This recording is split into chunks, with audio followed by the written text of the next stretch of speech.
All right. Good evening, everyone, and welcome to the next episode, sixth episode of AMA with DNK, Saturday night live stream. I am particularly very excited for today's episode. I will, as usual, wait for another 30 quick seconds or like a minute before other people join in. And yes, then we'll get started. As I said, I'm particularly very excited for today's episode because the kind of things we're going to talk today are literally going to blow your mind. We're going to talk about super innovative uh, techniques, or a few techniques, survival techniques for startups. We're going to talk about startup failures. We are also going to talk about, in general, things, why the reasons why startup fails, and a lot more things like that. So I am super pumped. I'm super excited for today's session, and I hope you are too. So in next minute or so, we will get started. And if you're watching this live, and if you have any questions, please go and post them into the live chat so that I can reply. Uh, yeah. So 10 more seconds and we kick off.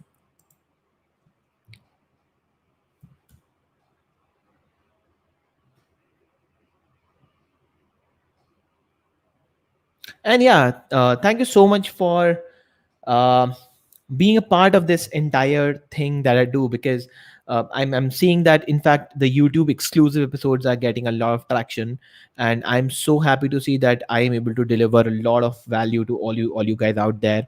Uh, a lot of people keep on reaching out to me in terms of how can I help them in terms of building a startup, or maybe for mentoring. And I think it's this entire series is getting good traction, and even in live, the kind of interactions we are having with all you guys out there, and even after that, I think there this is bearing fruits. So yeah, perfect.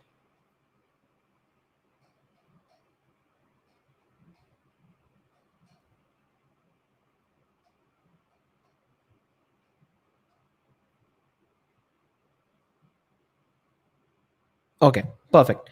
So we'll kick off now, and let's get started, and uh, let's begin today's session. Fantastic. So today's session is basically called Survival Techniques for Startups. And before I jump into today's session, let me give you a very quick introduction of mine. Who am I? So this series is called AMA with DNK. We host this series every Saturday 9 p.m. so that I can come online, talk to you about a topic, and then help you answer the questions around that topic. And of course, just like every other Saturday, we have a standard structure. We have a few set of things lined up for you already, and then post that, we will be taking a few questions from the audience, and then we'll try and answer that, of course, around the topic, right? So who I am? I am Dilnawaz Khan. I am founder of Codesign Labs and Power Deck. It's been, for me personally, it's been almost roughly 12 years into the startup industry. I have experience across design, technology, and startup incubation space, and I have multiple businesses, raised a few funds, and then, of course, shut down a few companies as well. So the idea behind this entire series is to come online, talk to you, share my knowledge, answer a few questions around a topic, and yeah, that's it. And of course, kind of spread the knowledge. So as I said, today's topic is survival techniques of startups. So why I am doing this series, and uh, why did I pick up this particular topic for today? Okay, so the reason why I picked this particular topic for today, for because there are three general questions I get asked very often whenever I go to almost every major conference in the country, and I have almost, in my current career span, have interacted with more than like 1,000 2,000 entrepreneurs. In fact, rather more, it should be 5,000 plus, if I can correctly remember. And what I've realized, that there are three questions that come from especially aspiring entrepreneurs, early stage entrepreneurs, student entrepreneurs, and people who are thinking of getting into this or are into very early stage. So the three questions are: what is a startup and how to build one? So anybody who is into a job or is a student and wants to build a company would ask that, what is a startup, because a lot of people are not able to differentiate between a business and a startup, and how can they build one, or how can they get started. I have already covered lot more information about this into episode number 1 of AMA with DNK. So if you haven't watched that episode, I would request all of you to go and watch that episode as well. The entire playlist is already on YouTube. Question number 2 that I get asked a lot of times is how to make a pitch deck, how to find an investor, and how do we raise money. So anybody who is little later stage, who has already some sort of attraction, some sort of validation, or is already in a stage where they have been able to raise money, or sorry, they have been able to prove the concept of what they're trying to do, the the utmost question they want to know the answer of, that how can they make pitch deck, and how can they raise money from the investor, and how do they find investor. And of course, I have covered uh, a few of the things about pitch deck in my previous session, which was episode number 5. Again, it's there already, you can go and watch that. And of course, I will be hosting one session very very soon, which is going to be all about fundraising and funding, of course, so we'll do a separate session on that. But third and the biggest question that get asked very often, and this is, of course, this is a question that definitely needs to be asked also, because a lot of people who are already doing a startup, have done a startup, have some sort of attraction, have a fear of failure, right? And the question is that why startups fail, and how can they mitigate the risk, how can they make sure that their startup is failure proof. So technically there's nothing called as failure proof. Nobody in the world can tell you how can you build a startup which cannot ever fail, when companies like Nokia and BlackBerry and even giants have failed. There's nothing called as failure proof. But the idea behind all this entire narrative or entire learning, entire process, is that you can always learn from the mistakes of what other people have committed, and of course look into the strategies, which of course keep on changing with time, so that you are able to take the right decisions, you're able to tap the right market, you're able to technically pivot, so that you make your startup, you mitigate the risk of a startup. So of course, as I said, there's nothing called as failure proof, but you mitigate the risk, you somehow reevaluate your model from time to time, and see how can you lessen or reduce the chances of your company failure, and how you can survive. So uh, there's one thing I always say to a startup, to a lot of people whom I meet, that starting up is tough, but what's difficult or what's tougher than starting up is basically running a startup, right? So running a startup is the toughest job in the world. You will not have just the financial burden or the physical burden, but you'll be tolling on your it will be tolling on your mental health. So whether it is your mental health, whether it is your financial health, whether it is your emotional well-being, emotional health, startup is a tough nut to crack. It's difficult to run a company and run a startup, and it's a high stress, it's a high stress work. It's venturing into the unknown. And of course, I'll talk a lot more about why startups are such high risk. Of course, we have covered a part of it into our business model AMA session, which was, I think, if I remember correctly, was episode number 3 of the series, where I have spoken about that what's the difference between a traditional business and a startup, and how can you create a business model which is much more new age business model. But yes, running a startup is easier said than done. It's really tough to one. And let us also look at certain statistics if you want to talk about this, right? So 9 out of 10 startups fail in first 3 years. 7 out of 10 venture backed startups fail. That's like a 70%, guys. And even uh, out of the 7 who, like, out of the venture backed companies who survive, not everybody is able to become unicorn, and a few of them even die after point in time. I'll cover a few examples in my session today.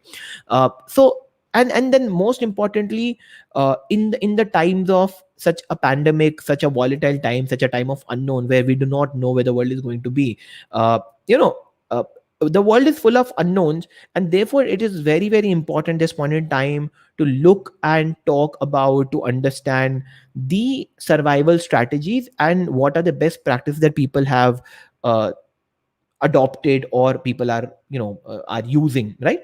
So This is the reason why we are going to talk about this topic today.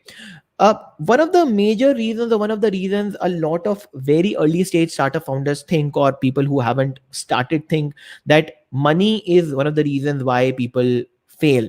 So money is one of those 50 reasons, I would say, because of a startup would fail. But money is not the reason why you should not be able to build a company, or because of which your startup would fail. So I will also touch upon those points. So kind of summarizing the entire intro together, as I said, three major questions that are being asked: how to build a startup, how to make a pitch deck and raise money, and then of course how to mitigate the risk of running a company.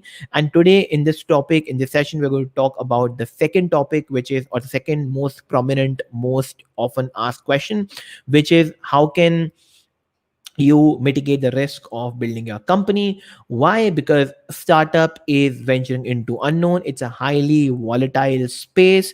9 out of 10 companies fail. 7 out of 10 venture backed companies fail. So funding or raising money is not the success parameter. You can still fail even after raising money. Let's look at one of the biggest examples, right? Tiny Owl, which was a food tech company back in 2000, I think 17 or 18. They failed after raising $26.5 million. Can you look at the quantum of money they raised? So if you think that after raising $1 million you might be able to build a successful company, no, that's not the case. They literally failed after, or they crashed down after raising $26.5 million. Let's look at the recent case study or recent example. In 2019, top five biggest companies which failed were Dudwala, Rush, Coinex, Lone Meat, and Woopler. And you can simply Google their names. I'll just repeat it for you, and you can simply Google. There was a Bangalore-based company called Dudwala. There was a company called Rush, Kionex, Lone Meat, and Woopler. All of them, after raising couple of millions of dollars, failed. So money, funding, $1 million is not the success matrix. Let's understand this very clearly before we jump into today's session. But of course, when I say this, a lot of people would have this question in their mind, and this is one thing a lot of people come and ask me: that then why do investors invest money, or why, if startup is such a volatile market, if 9 out of 10 fail and 7 out of 10 venture backed companies fail, why do investors invest money? And this is the reason why I tell people that basically the what investors do is they diversify. So when an investor is investing in a startup, he technically would be investing in 100 companies across his portfolio, and 90 of them would for sure fail. But the remaining 10 would survive, and one of them will become a unicorn. And that one unicorn will for sure compensate for the remaining 90. The reason why I'm saying this is because that is how startup investment works, and how funding works, especially from the angel point of view.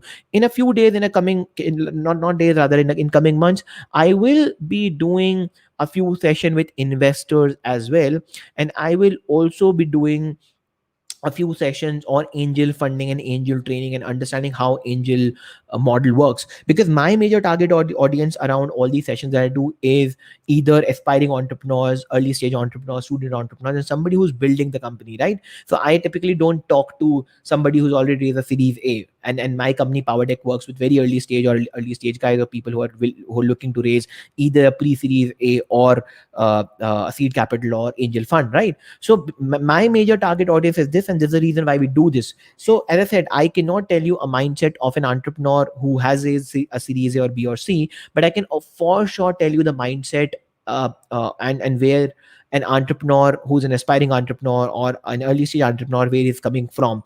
And they definitely need to understand that when an investor is investing, he's basically diversifying his portfolio. And if you are an aspiring investor watching this today, or maybe sometime in the future, because this video is going to stay there, uh, do not get into the startup investing game, because it's a very high risk asset. It's a highly volatile asset.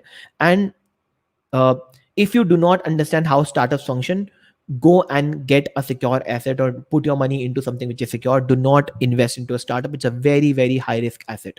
And of course, as I said, we'll talk about this in future. Today we're going to talk about startups failure and survival strategies. So as we are speaking about that, you don't need funding to survive, I think, or funding to kind of build $1 billion company or $1 million company. I think the best example that I can give you is Zoho.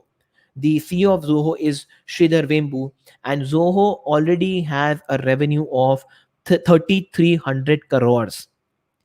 That's the revenue they clocked in last financial year, which is 2019, 2020. 21 is yet to come, wherein they also clocked a profit of 516 crores.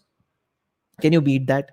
And there are few most important characteristics that fall around Zoho, and we will of course be talking about them. But I think what makes Zoho a rockstar company, Zoho is 100% bootstrap company even after having a 3,300 crore revenue.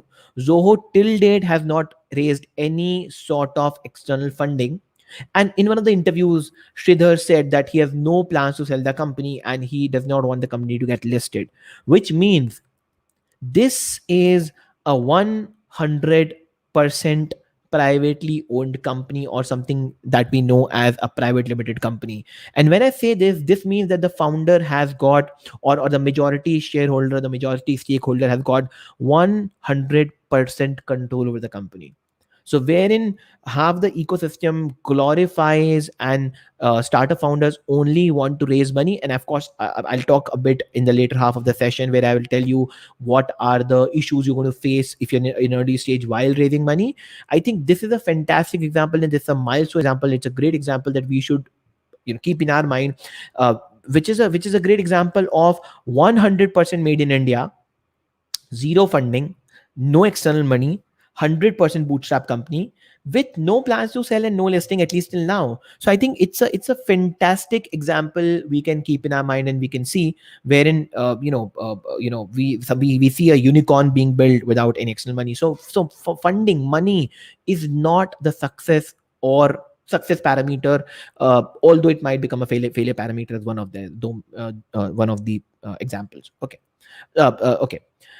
So I have a very interesting quote with which I want to summarize this entire narrative till now, right?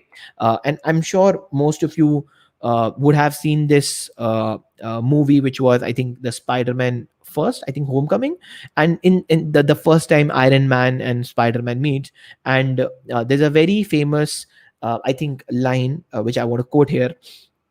uh, do you remember the scene where Spider-Man was kind of he was into the boat where other villains were there, and suddenly the boat was divided into two, and the Iron Man comes and kind of clubs the boat together, and he kind of comes and saves Peter Parker's ass. And the moment kind of the entire situation is resolved, Iron Man comes to the Peter Parker, and uh, he says that, hey, I need the suit back. Iron Man, Tony Stark says to Peter Parker, I need the suit back. And Peter Parker says, you don't understand. Please, this is all I have. I'm nothing without the suit. And Tony Stark says, if you're nothing without the suit, then you shouldn't have it.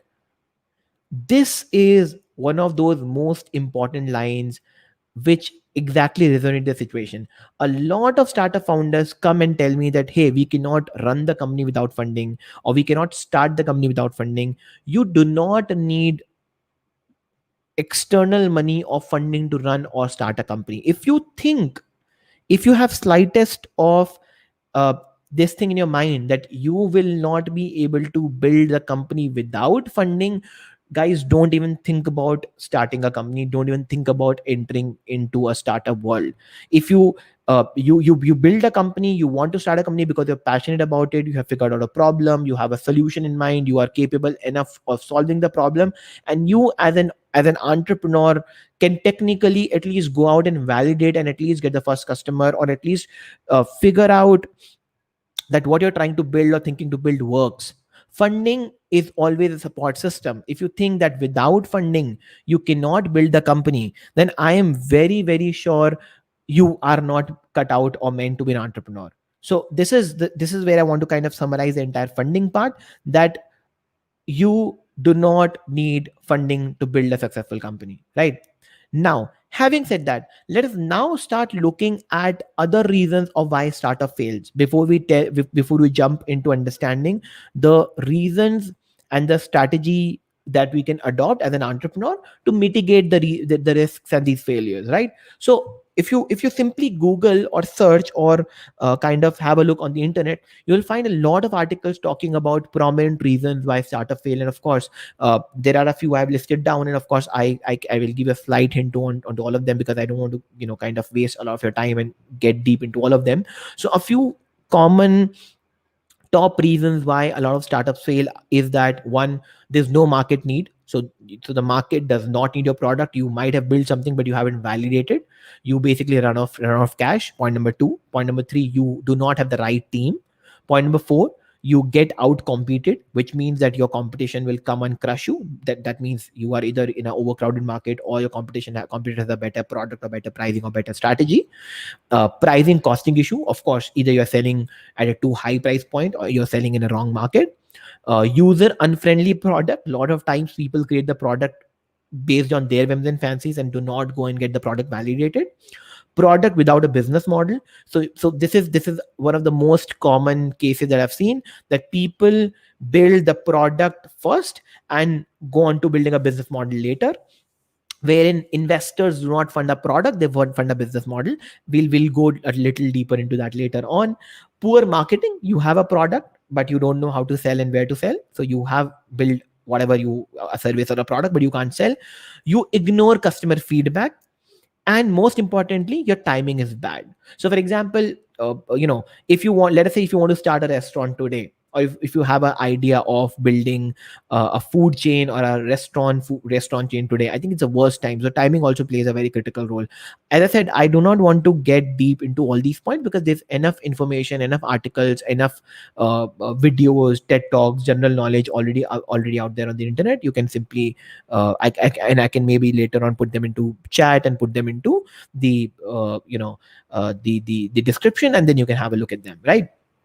Now, one of the most underrated reasons also why a lot of companies fail, and this is this I've already spoken about this in one of my webinars which I was hosting a long time back. I was talking to a community of entrepreneurs when the lockdown started, is because a lot of entrepreneurs and companies also fail because of bad financial planning and bad financial management.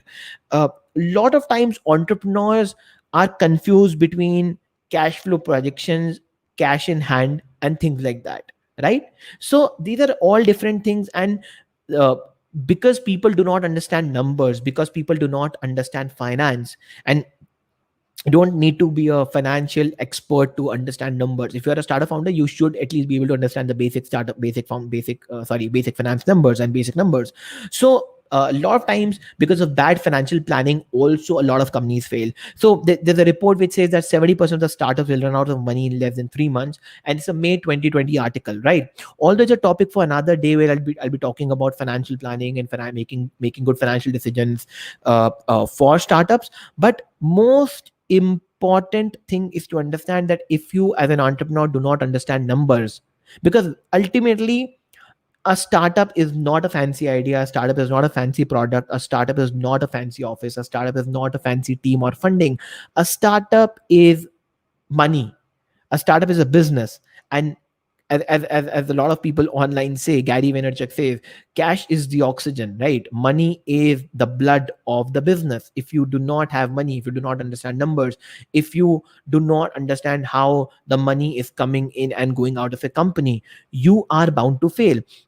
The reason why I'm saying bad financial planning is because entrepreneurs either run into the debt circle or get a credit line, or have a bad financial management, don't understand numbers, don't understand net margins, gross margins, top line, revenue, profits, all these kind of things, and then they doom, right? So financial planning is, I also personally believe, is one of the biggest reasons why a startup fails, right?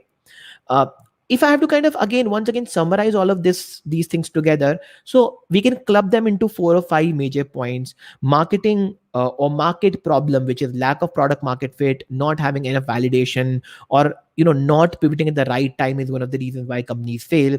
Team, you have a team which is not enthusiastic or lack the domain knowledge, do not understand the business model, does not have enough enthusiasm. So because of teams, a lot of time businesses fail. I have already spoken about the finance. 50%, one of the statistics says that 50% of the startup founders start a business even when they don't have the money to survive. 75% of the startups are self-funded, but again they struggle in terms of money. And then of course remaining have a lot of issues with finance when they start getting into the operations, because a lot of times people do not calculate correctly. And then of course technical problems, operational, and legal, and all these kind of issues, right?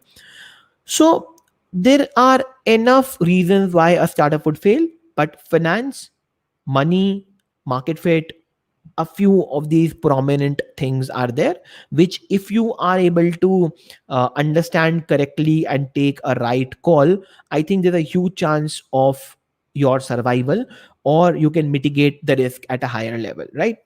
There's one famous thing that, or rather one prominent thing that I want to talk about, that a startup is more prone to failure. Listen to this line very very carefully if you're watching this, right? Because this is one of the things, one of the topics I have already spoken about long back in one of my AMA sessions, that startup is more prone to failure than a business because of its innovative nature, right? So I'll quickly take a pause here and help you explain.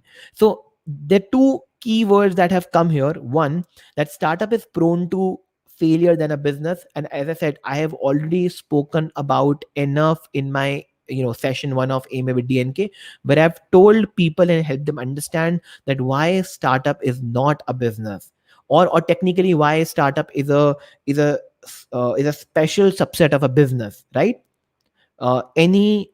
Anything that you do where money transaction is involved and which is done with a profit creation intent is a business. But startup has a very special objective. It is scalable, it is good in technology, or it is technology backed, it is enterprising, it is innovating, things like that. And the reason is because of the innovative nature. And I think I've already spoken about this also in my episode 3, I think, where I was speaking about the business model, that innovation is not invention. There's a huge difference between invention and innovation. Innovation is more of a disruption that you bring into the system. So a startup is not like a regular business. Therefore I said that there's a possibility you might not need a lot of money to get started, and therefore you need different kind of strategies to get started, or to mitigate the risk. Okay, till now I'll talk about the survival strategies. I think I have almost covered everything, or kind of covered the major reasons of why startup fail. If you have any questions till now, you can start posting them into the comment section. If you're watching this session today live, if you're excited, maybe comment excited or boom, or give me a thumbs up into the chat box. I see a few people are already watching. And yeah, last but not the least, we will move ahead. I forgot about one thing. Of course, we have been almost speaking from like 30 minutes, but today I forgot to remove the banner so that you do not get distracted, but that's okay. That's how you do lives. Okay, so now let us talk about the survival strategies, right? That how you as a startup, how you as a early stage entrepreneur, how you as somebody who's thinking of building a company, or somebody who's an aspiring entrepreneur, can uh, learn and adopt from these strategies, so that you are able to mitigate the risk and survive, especially in this time of pandemic and COVID, and maybe later on, because the market is going to be highly unreliable for another almost 1.5 2 years rather. In fact, WHO said that you will be seeing the effects of COVID after a decade. But okay, let's not go there. But the most important critical part is that you need to learn how to survive at least for another 1.5 2 years, right? So the first thing, or the first tip, or the first advice that I want to give to all of you is start bootstrapping and start thinking about bootstrapping. So now, what is bootstrapping? So bootstrapping is basically a methodology or a way you build or run a company where you go extremely lean. You do not get into any overheads, or you do not spend your money into anything. Basically you run your company like a miser person. Although you spend on what's important, but you make sure you're not spending money onto stupid things, right? I have a few pointers that will help you to understand much more about bootstrapping, right? So first, a lot of times I see guys uh, getting the company registered or the firm registered even before validating the idea. And why it's a bad call or a bad decision? Because at least if you're registering a firm, it's fine, because the amount of money you have to spend in registering a firm in India is cheap. You can get it done in like 2 3 4 5,000 rupees.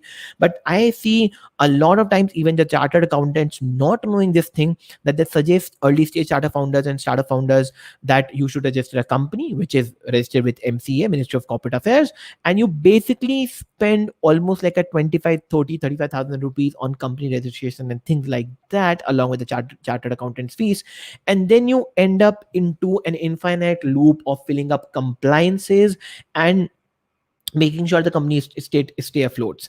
I have done a similar mistake myself in one of my companies, where we started the business with a company, and because the business didn't work out, it didn't run, we had to shut down the company. Because if you don't shut down, there are serious legal consequences on top of you. And the moment you get into the process of shutting down the company, you again end up spending 25 30,000 rupees, because you have to hire a CA, consult him, pay him the money, get the company shut down, and then of course there are legal and other consequences as well. So number one thing that I want to tell you is, until and unless you have not validated your idea, or and rather not, you haven't got your first customer at least at a pilot level, do not open the company or do not open the firm.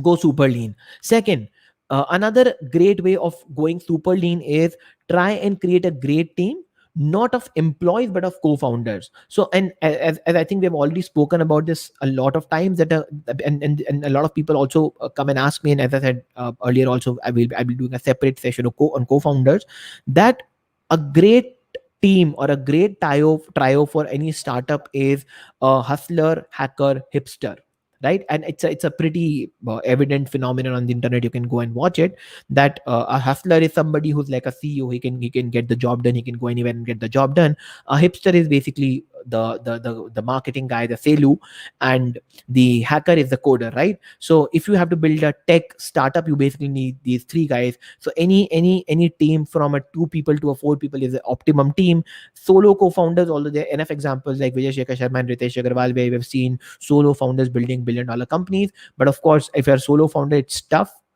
And if you have more than 5 people, it's difficult to manage so many co-founders. And we've seen companies failing because of the co-founders conflict. And of course, once you raise money, you have to again divide equity more, and therefore less equity does not excite anybody. Founders lose interest. There's a huge conflict from investors, and then of course you end up uh, losing the interest and losing the company. So go super lean, try and make complementary team, try and find co-founders who can fulfill the right positions. So therefore you don't have to spend money in the beginning. Do not hire employees if possible. And if you still have to hire somebody, try and hiring interns. I think that's again one of the best advice I can give you. Although it will be tough, it will be of course, unless you have money. If you have money, of course, if you have like a crore rupee as your savings, you can go and hire anybody you want. But if you are an early stage startup founder, student entrepreneur watching this, somebody who does not have shitloads of money to kind of burn, or does not have enough money from the family, go and hire interns. Go super lean. Third and biggest mistakes, of course, this point does not make much sense now, but of course will be important, is that, and again, this is one of the mistakes I did when I raised my first round of funding.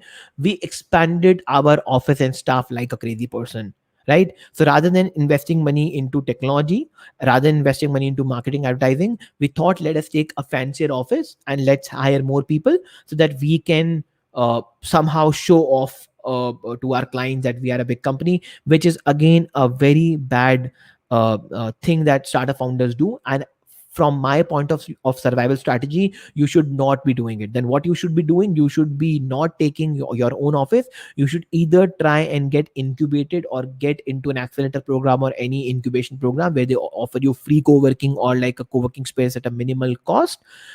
And or you can try and explore working from home. And because of this pandemic and COVID, I think the work from home model has been proven enough. So do not get your own office done. One of the biggest reasons I tell my founders not to get their own office, because you do not understand that running a office is again a lot of mental pressure, because you have to spend a lot of money, not just on admin tasks, but a lot of mental bandwidth also on other issues. Like someday the internet will not be working, or someday the electricity will not be working, or you have to go and pay the electricity bill or telephone bill, and someday your null would be broken, your tap would be kind of leaking, your pot would be broken. Think shit like this, shit like this keeps on happening. And therefore one of the founders or co-founders, or the admin guy would just be engaged into these stupid activities. So go lean, don't get an office, get a co-working, or best advice, go get incubated, get into an accelerator program where they give you free co-working space.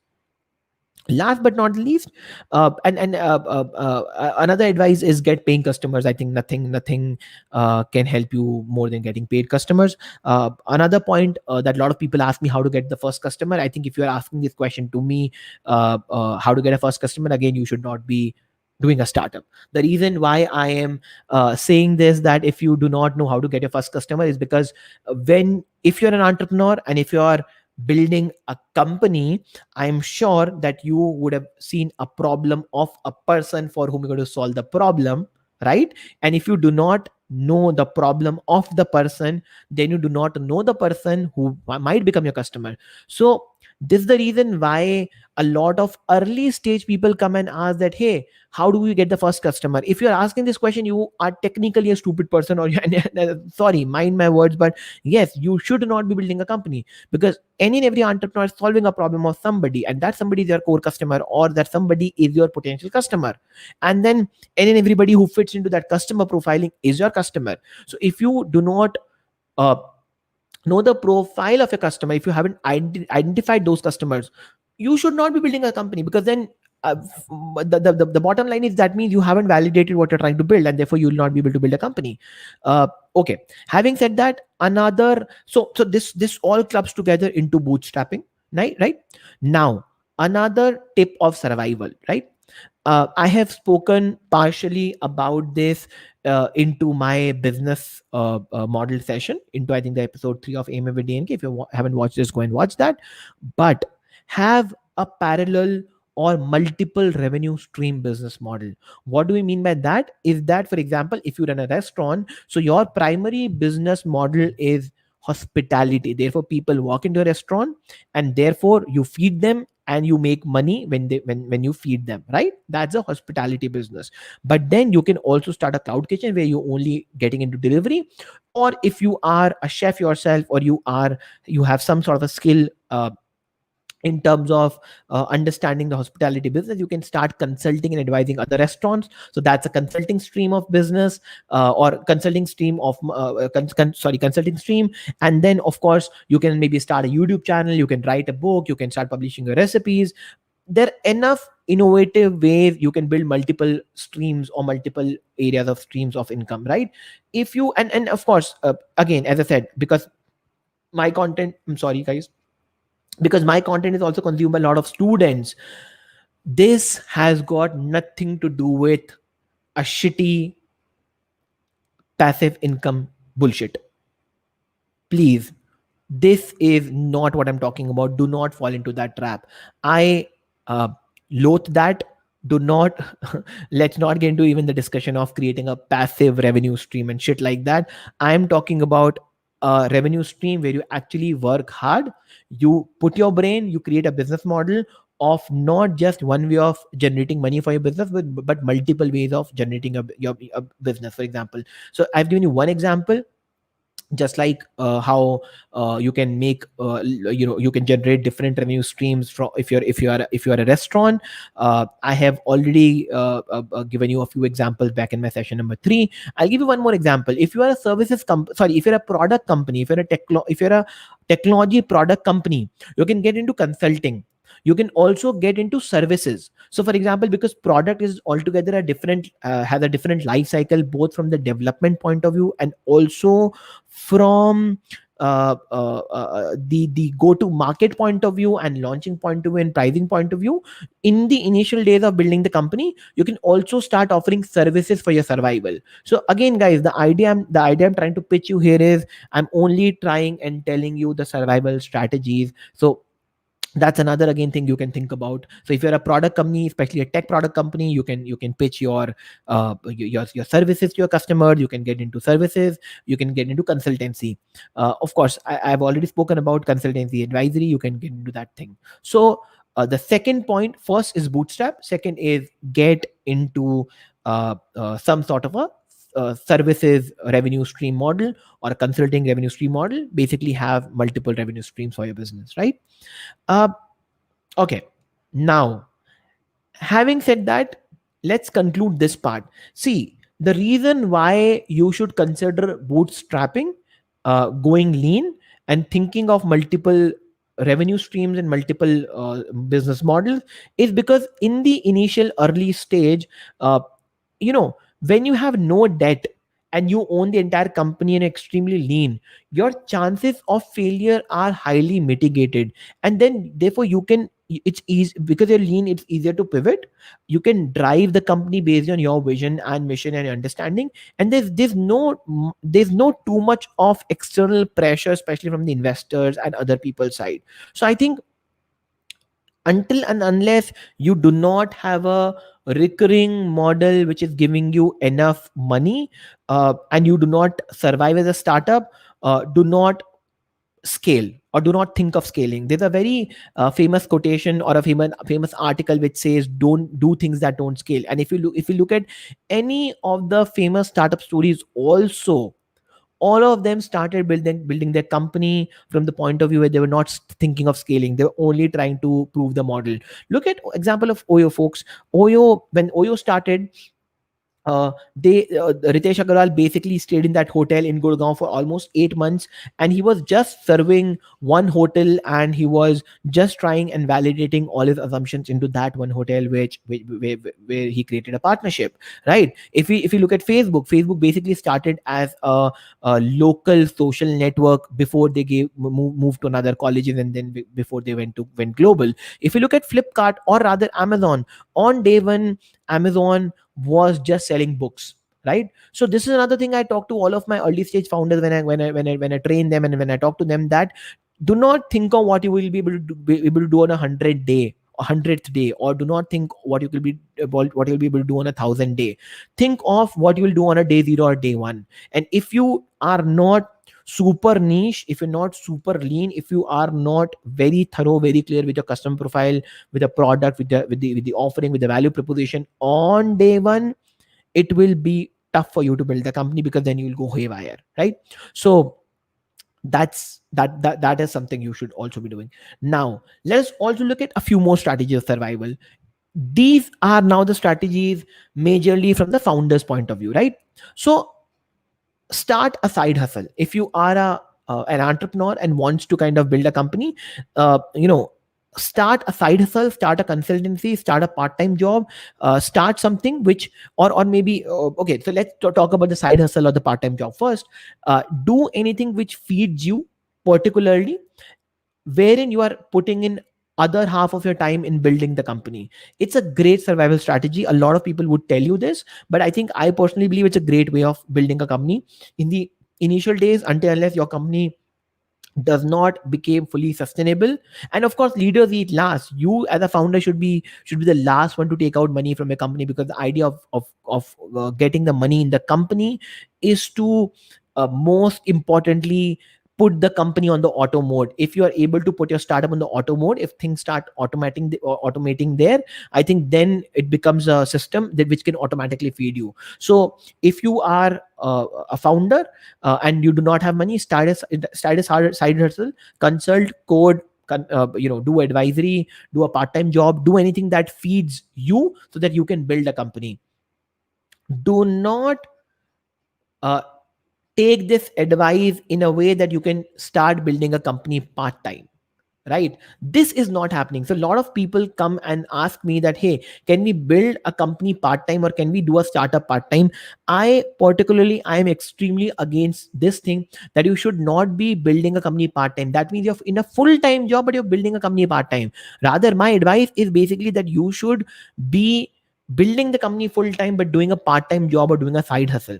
The reason why you technically, no matter what, cannot build a company part time with a full time job is because, number one, building a company requires a lot of focus. And when the company is not your primary goal or primary focus or primary activity you do when you start your day, you will never be able to leave that salary cycle, and you will not be able to commit 100% to this particular task. Another, building a company from scratch, especially a startup, is too taxing, is too time consuming. So you will need to give enough time. With a full time job, I'm sure the company would demand a lot from you, and you will not be able to give enough time to your startup. Last but not the least, which is very critical, and a lot of people do not understand this, which would later on will create a problem for them, is because building a company requires a lot of focus, and when the company is not your primary focus or primary activity, you will never be able to commit 100% to this particular task. So building a company requires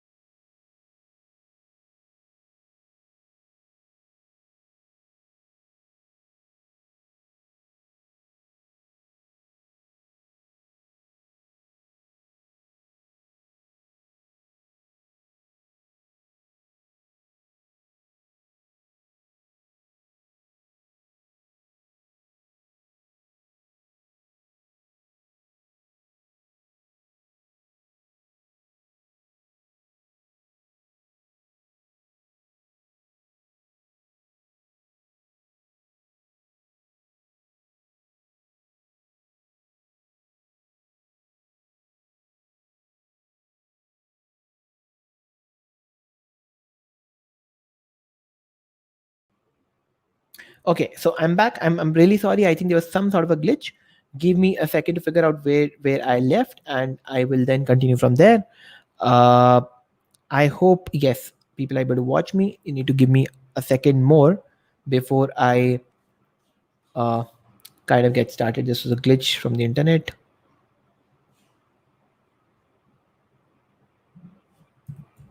Sorry, guys, but you need to give me a second.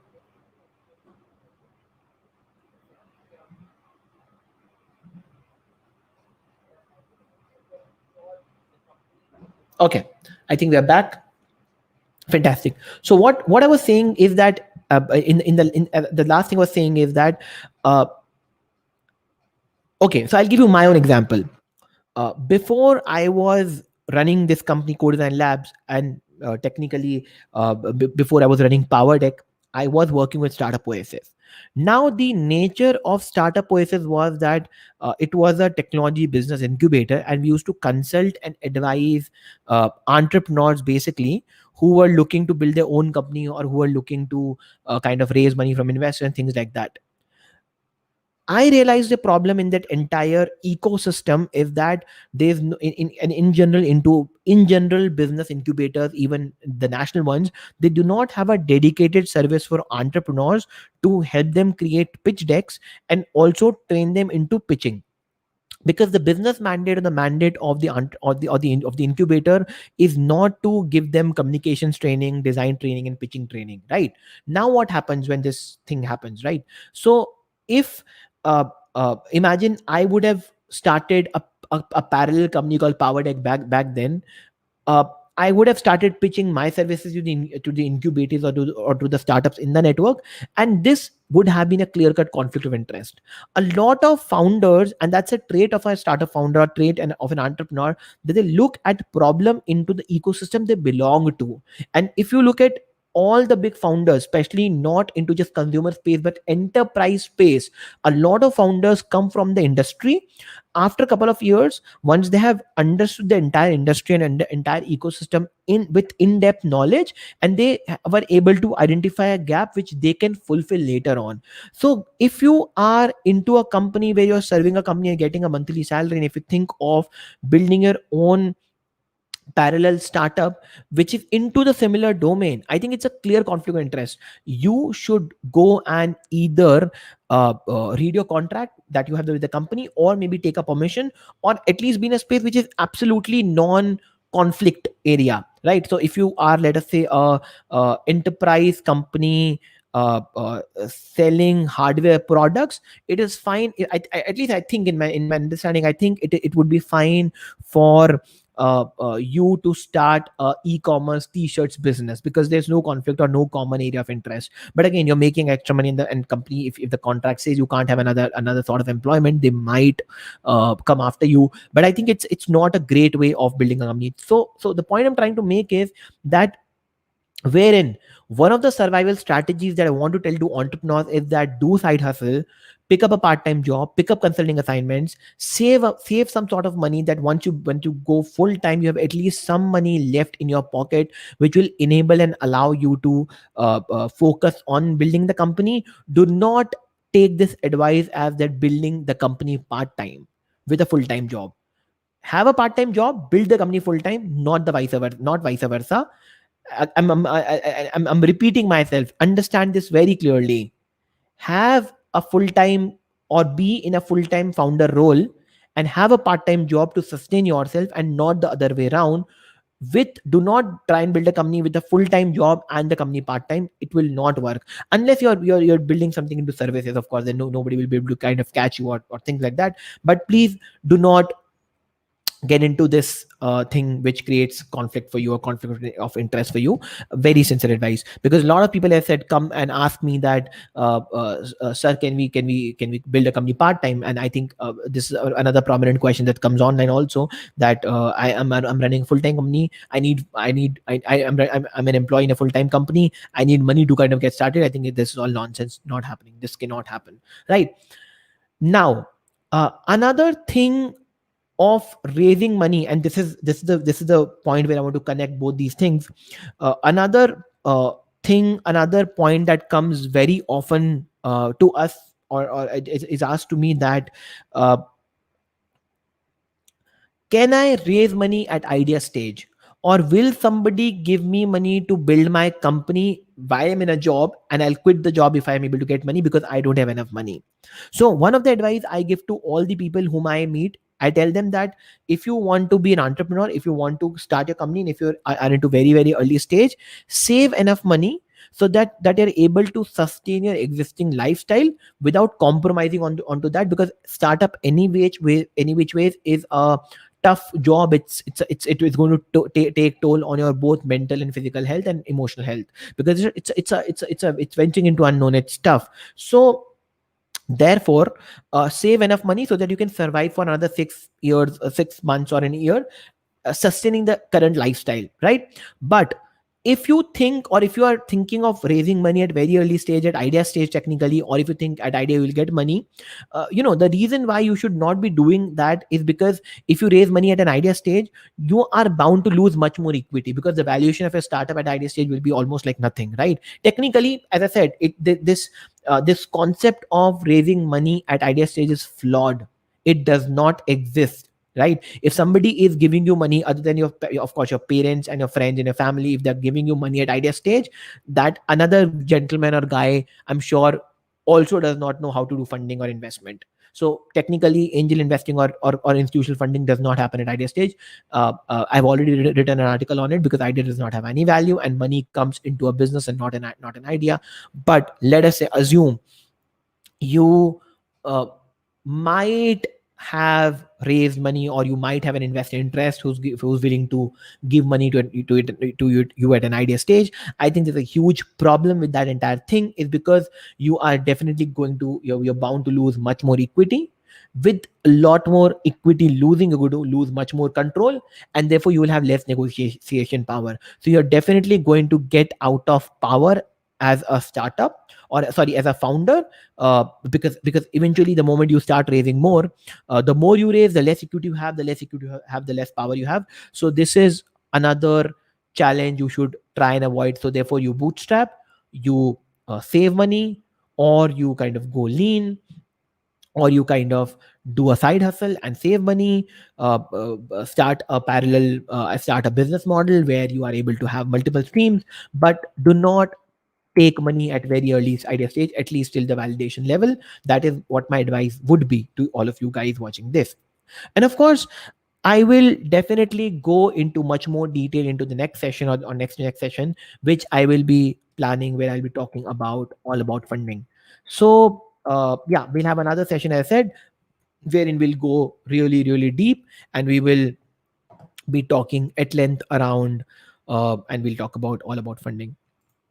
I have a question from Ayush. I'll now pick up this question. So before I jump and pick up the question, and it's almost like an hour we have been speaking. I hope that I have been able to make you understand, and summarizing all of these things together, why startups fail.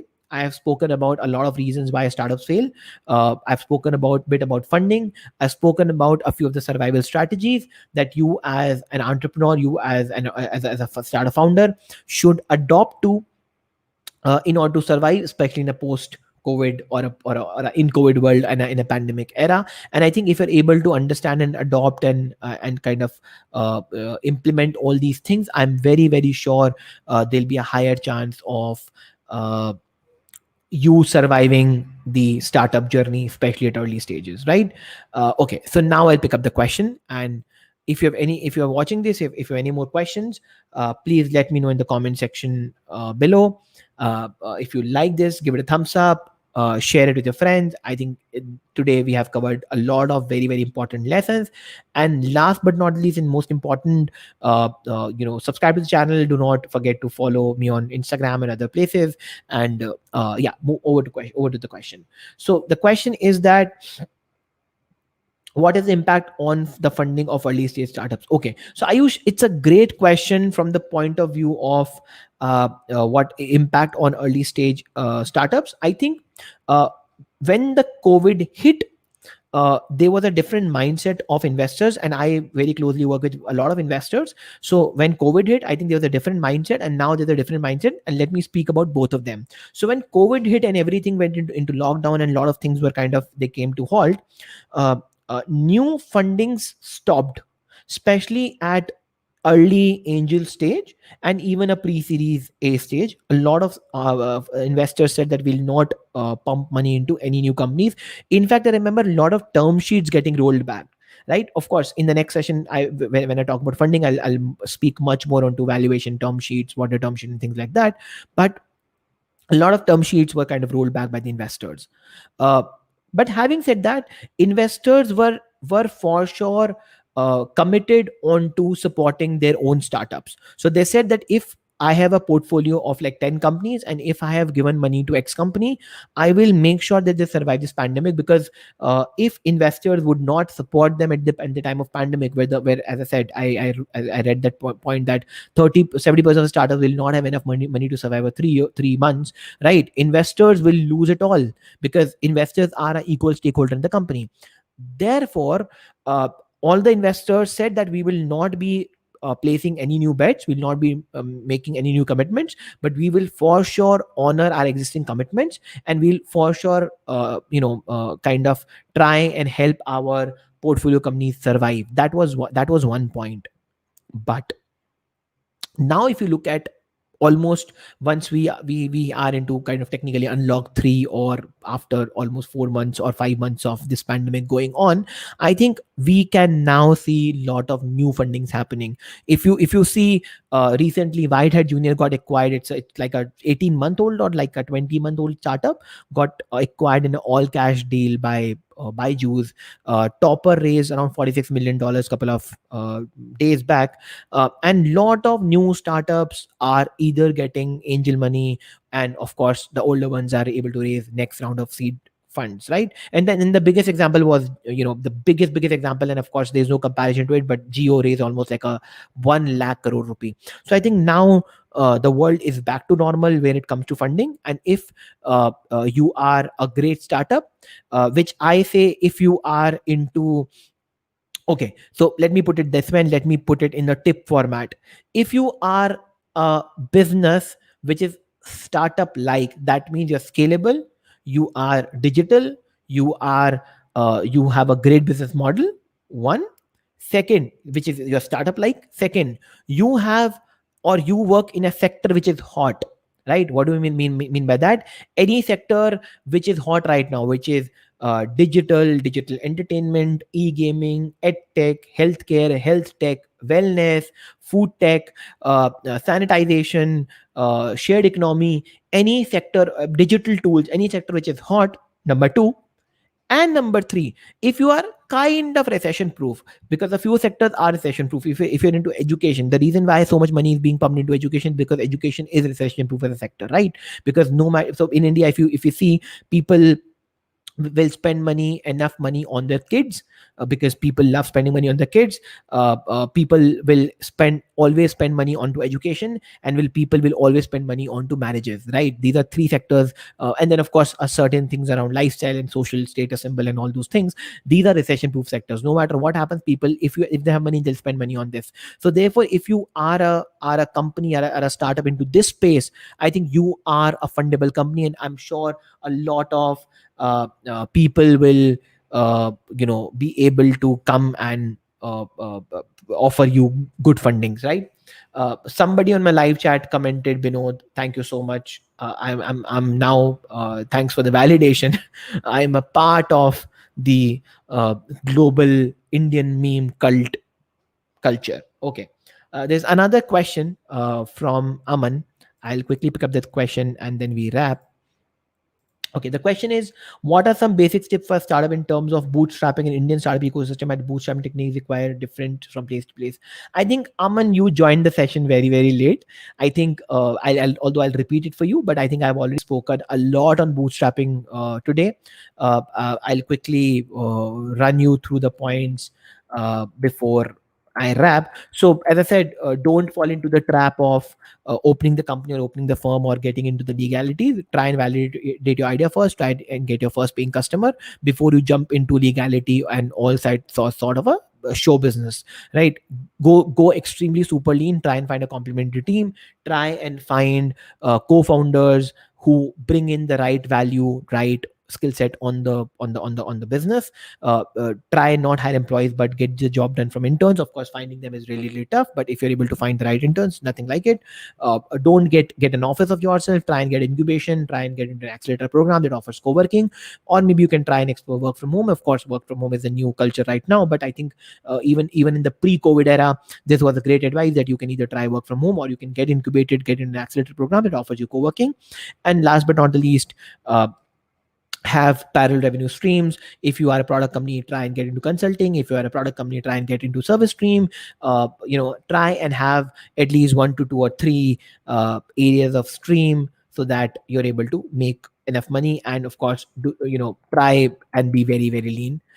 These are a few pointers and advice I can give you, especially from the point of view of bootstrapping in India. And of course, the consulting as an advice, and this thing, your services model, offering services, doing a part-time job is a great way of building a company, especially in the Indian context. I've seen so many $1 million founders doing this. It is not just people who are into early stages, but I've seen $1 million founders getting into consulting business. I think it's a great way of bootstrapping your company and making money for your business, right? Okay. All right. So I have no more questions. I have almost finished what I had prepared, and I think I was able to give you enough pointers around startup failures, bootstrapping, bootstrap strategies, survival strategies, a few tips around funding and things like that. And of course, in the next session, next episode, we'll be talking about funding. We'll have a dedicated session where we only talk about funding. Perfect. So, all right, that's all from my side for today. If you are still watching this, if you watch this session, if you are still here, or if you're watching this later on, guys, please go and spread a word about it. I do aim with DNK every Saturday 9 p.m., wherein I'm trying to share my learning, my knowledge with all of you guys, my almost decade-long experience of building a startup, raising funds for multiple companies, helping them with pitch decks, helping them with investors, getting funded, and of course running a company and failing a few of them, right? So I would really, really appreciate if you can spread a word about it, if you can spread and share a word about it, especially in the entrepreneurial community, because I am trying to help and reach out to as many entrepreneurs, as many aspiring entrepreneurs, student entrepreneurs as possible. If you like this video, if you like the live stream, give it a thumbs up, subscribe to my channel. Uh, and yeah, so that's all for today. Thank you so much for joining, and I hope to see you next Saturday, 9 p.m. sharp. Till then, bye bye, take care, have a great weekend, and thank you for joining AMA with DNK Saturday night live stream, 9 p.m. Thank you so much. Good night, have a great weekend, and see you